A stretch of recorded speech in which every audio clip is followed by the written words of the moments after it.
जय जोहार, मैं हूं तपेश जैन और हमारे साथ में रिंकू रंधावा जी जो हैं जनता कांग्रेस के प्रत्याशी हैं शहीद भगत सिंह वार्ड से। उनके परिवार के बीच में आए हैं। उनकी पत्नी हमारे साथ में है, उनकी माता जी हमारे साथ में है, उनकी जो भतीजी है सहजलीन कौर। सहजलीन क्या बोलेगी?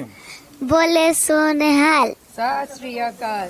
बहुत अच्छी बात है। अच्छा चाचा क्या चुनाव चिन्ह में लड़ रहे हैं बेटे?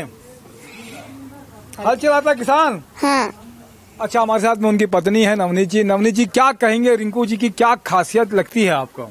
रिंकू जी की सबसे बड़ी यही खासियत है कि एक तो उनकी सोच थोड़ी आम हर इंसान से थोड़ा हटके है। हर कोई इंसान अपने लिए काम तो करते ही करते हैं, वो अपना काम छोड़ के दूसरों का भी काम करते हैं, उसी में उनको थोड़ा खुशी मिलती है।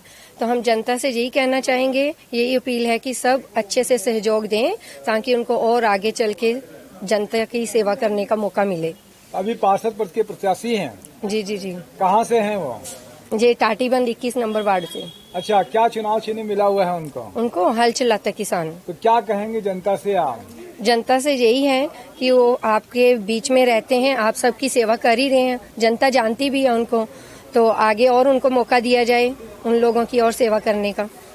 बहुत अच्छी बात है, आपने समय दिया इसके लिए धन्यवाद। मेरे साथ में दिनेश साहू जी है। आजा बच्चे, क्या नाम है आपका? विराट सिंह रंधावा। विराट सिंह रंधावा, क्या बोलोगे अपने डैडी के लिए आप? कैसे हैं डैडी आपके?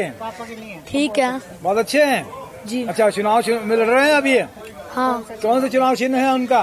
हल चलाता किसान। अच्छा, लोगों से क्या बोलोगे? बाकी लोगों से सामने देख के बोलो, सब वो वोट दें हल चलाता किसान में।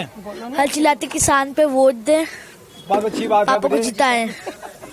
बहुत अच्छा, धन्यवाद। दिनेश साहू जी में मेरे साथ हैं। जय जोहार, सत श्री अकाल।